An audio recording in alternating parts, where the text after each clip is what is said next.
besties. Welcome to the very first annual Bookie Awards. We're going to be giving out awards to the best of the best, maybe the worst of the worst, and the funniest of the books that I read in 2025. Okay, I read a lot of books this year and I have a lot of awards to give out. So without further ado, let's start with our first category, which is 100 Pages to Cry. This is honoring short books that were really impactful this year.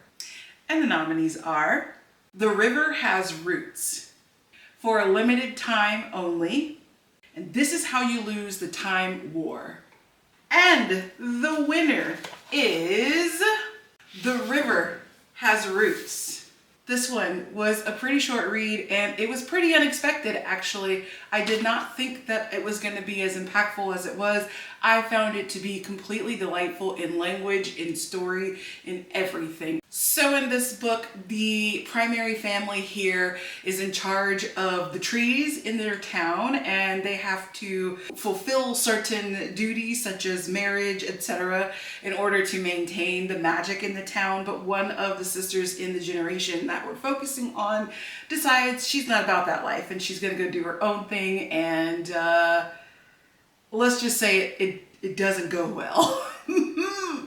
But at only 129 pages, I was absolutely floored at how good this was. So hats off to our author for this one. Our next category for the evening is wait, this was low-key good. This goes to books that I picked up and read with pretty low expectations and they actually kind of blew it out of the water. And the nominees for this one are The Fighting Spirit, Our Infinite Fates, A Song to Drown Rivers. And the winner is A Song to Drown Rivers. I love this book so much that I had to go buy a shelf trophy of it after I finished it on my Kindle. In this story, we have a young lady who's from a pretty impoverished family and she is considered to be the most beautiful woman around, and so the king of her country decides that she's going to be his gift to a king of a neighboring warring country. And so she is trained to be an assassin and then sent to this other country to infiltrate the kingdom and to send information back to her own king, who then comes and attacks and overthrows that kingdom. Now, that all sounds pretty normal. What's crazy and what hit me so hard about this book was what happens after she comes home for her hero parade for having won all of this for her country on behalf of her king. You'll have to read it to find out what that is though. Our next category is It's Not Me, It's You. And this is a shout out to the books that I thought were going to be incredible and just were kind of meh.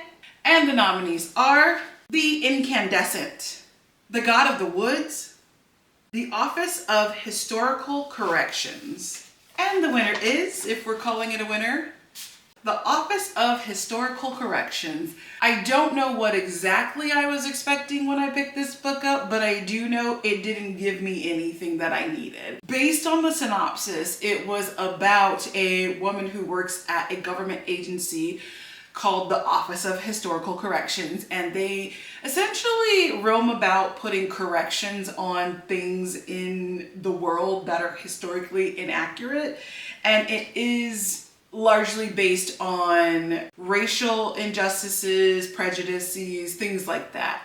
What actually ended up happening was it was a series of short stories about racism and then one small chapter about issuing the corrections, but the corrections that they issue are kind of like parking citations. They're not very real or enforceable, and I just felt very let down by that somehow. I don't know. Our next category this evening is Hold Up, This Was Wild. And this is for books that were thought-provoking or that just kind of like grabbed my attention and like helped me shift my perspective on something just a little bit. So the nominees are One Day Everyone Will Have Always Been Against This, Cry Voidbringer, Everything is Tuberculosis. And the winner is One Day Everyone Will Have Always Been Against This. This one I read as the library checkout, and I was so thrown off my rocker by this book that I talked about it for at least 3 weeks afterwards. And then I went and I bought a hard copy book of it. She's pretty short, and I still paid $30 for this book because that's how good it is.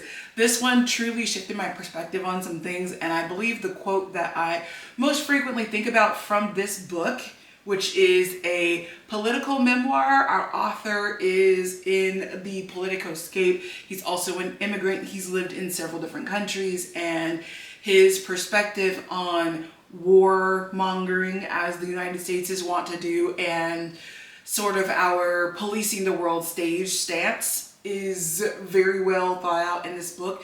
And the quote that I come back to so frequently, and I'm probably not going to quote it directly, but it said that it is deplorable to be deploying bombs onto people. However, it's better to be on this side of the bomb than that side of the bomb. And so that's why a lot of us just kind of shrug and put up with things that we don't actually agree with because we're on the side that's safer. And I was completely rocked by that. Like, oh boy.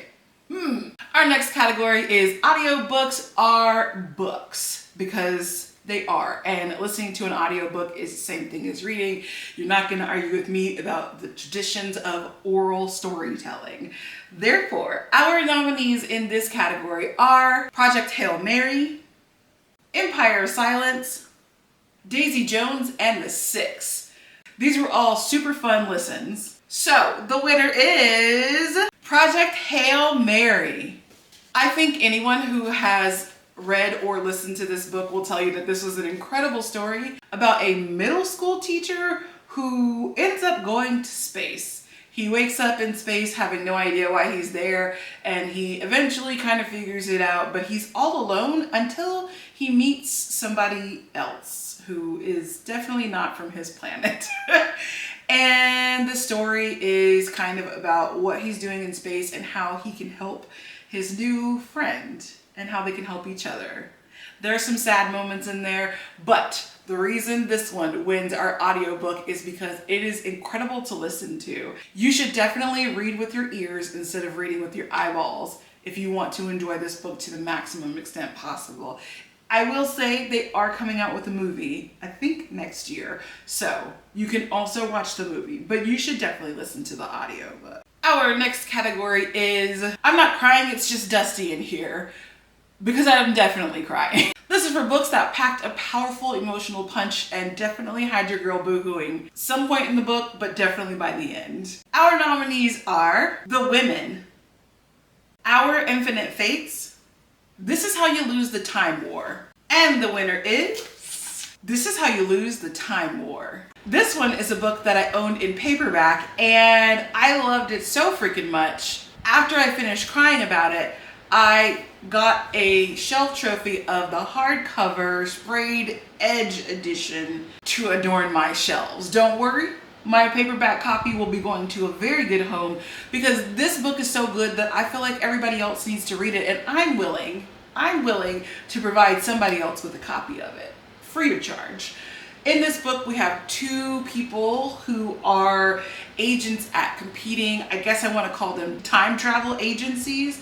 And it's essentially a race between the two agencies to kind of see who's going to control the future of the universe. And there's kind of a back and forth tit for tat on who's better at any given time. You think about any sports rivalry where you have two greats who are kind of going back and forth between this year and that year, and I got you this time and I went up to you that time. That's what this is, but with time travel agents. And I'm not going to give away the kind of like twist in the book, but it is heartbreakingly beautiful. And the writing by the authors in here is just incredible.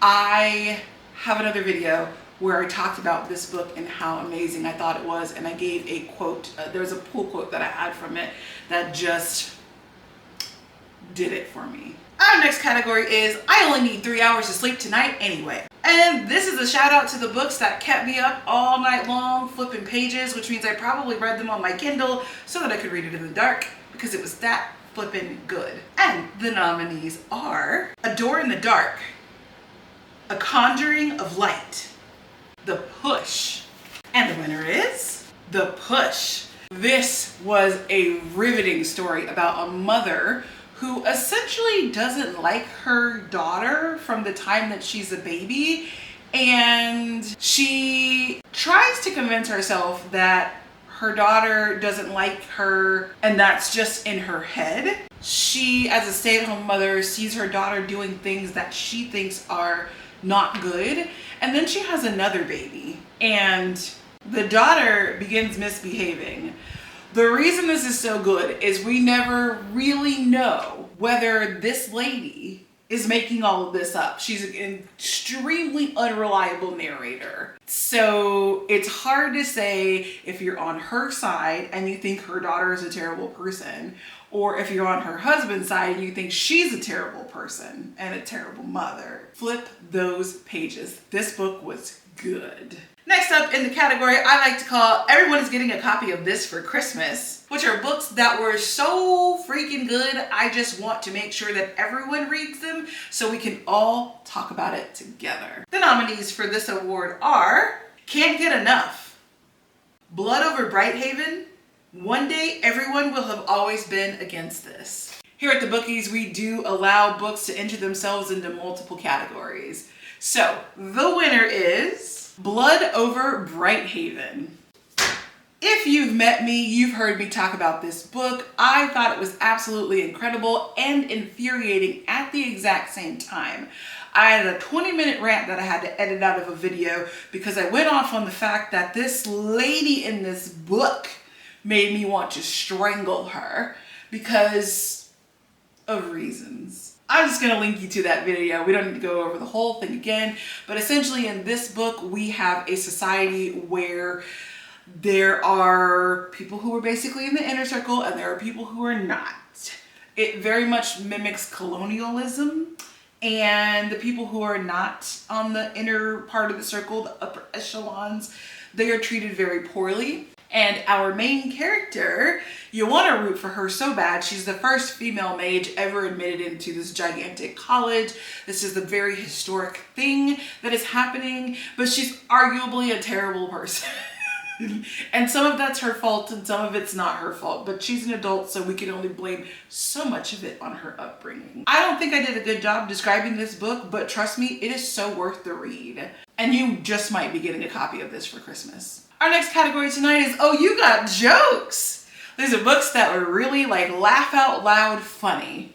Our nominees are All Systems Red. Well, actually, Curvy Girl Summer. And the winner is Curvy Girl Summer. This book is about a plus-size diva who is trying to get her dating life on track. She spends the summer meeting men off of dating apps at the bar that's across the street from her house.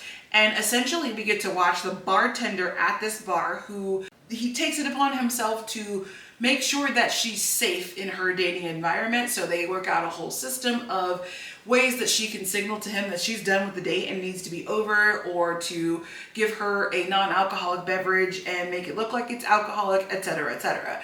So throughout the course of this book, the banter between her and the bartender had me in absolute stitches. This was so worth the read and I highly recommend it. And then go read the follow-up book to this as well. But super funny, super good banter, and a cutesy little love story to boot.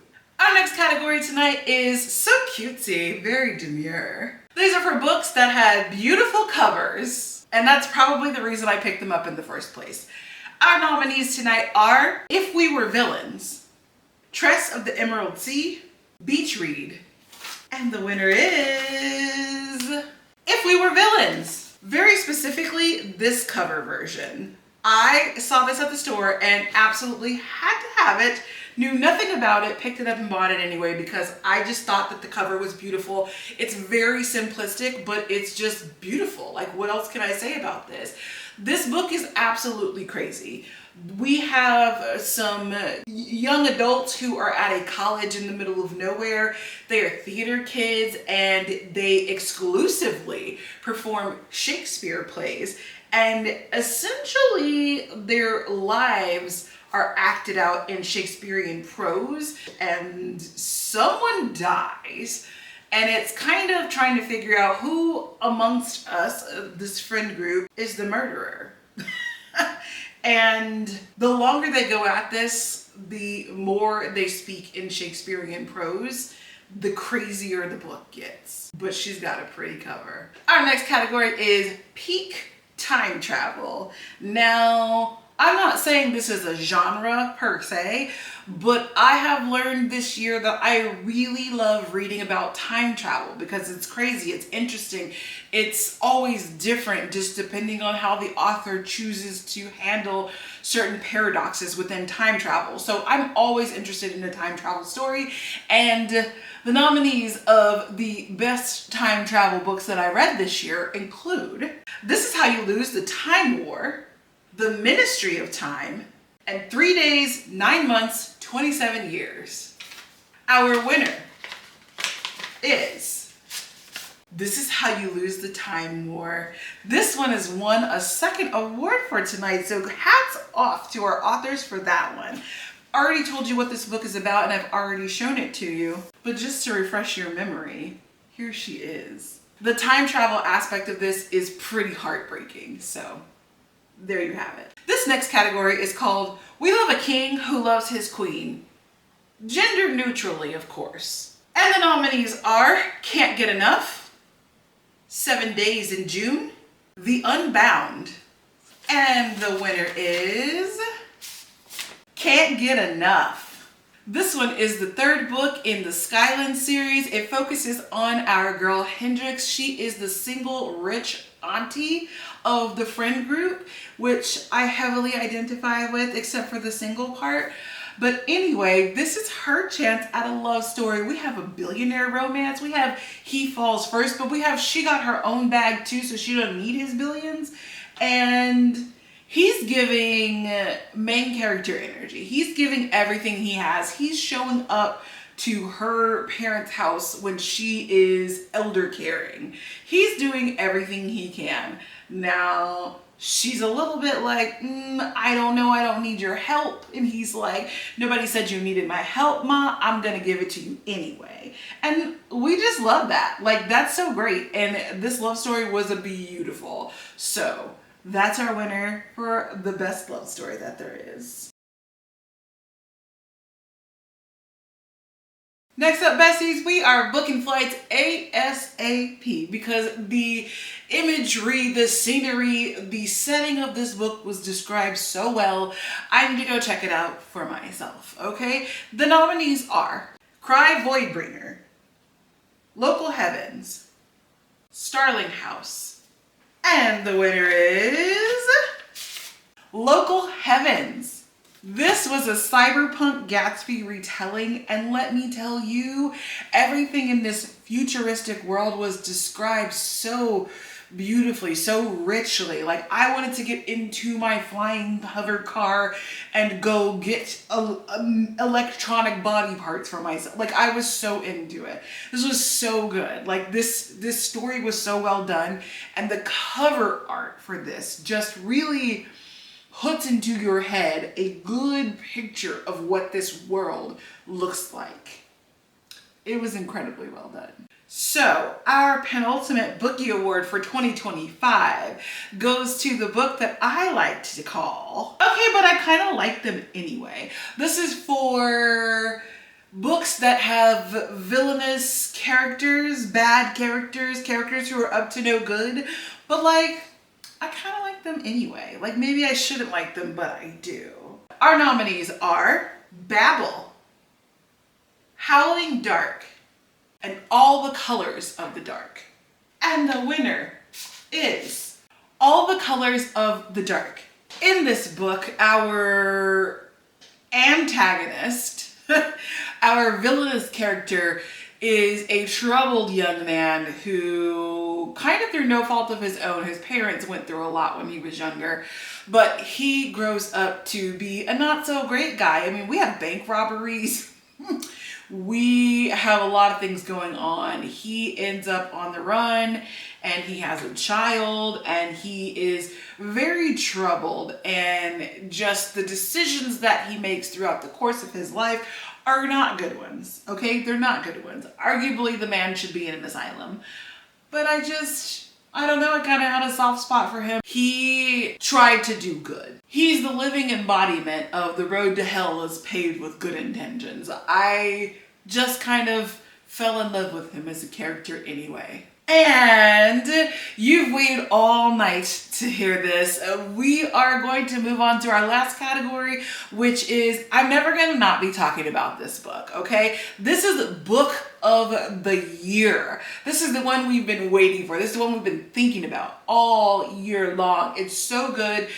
If I were going to reread a book, it would absolutely be this one. I don't reread books, so that's not going to happen. But if I did, this is the one that it would be. So, our nominees are Blood Over Brighthaven, Bury Our Bones in the Midnight Soil, A Witch's Guide to Magical Innkeeping. Our last winner of the night is Blood Over Brighthaven. I bet you couldn't guess this. I have not stopped talking about this book since I read it. And yes, I absolutely would read this again if I were going to reread a book. She was incredible from start to finish. And the fact that I could be so upset with the main character and still want to read this again, we've done a good thing. And before you ask, no, I have not yet read Sword of Kaigen. I have to get this one out of my brain at least a little bit before I can move on to the next book. Yay! Okay, friends, that's it for the Bookie Awards.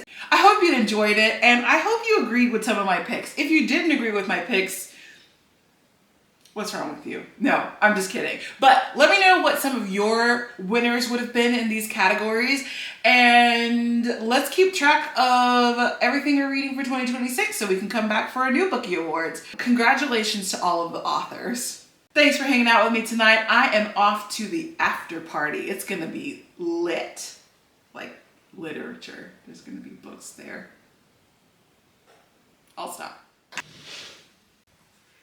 We're gonna be giving out awards. No, I don't like that pose though. We're gonna give out some fucking awards. I mean, listen.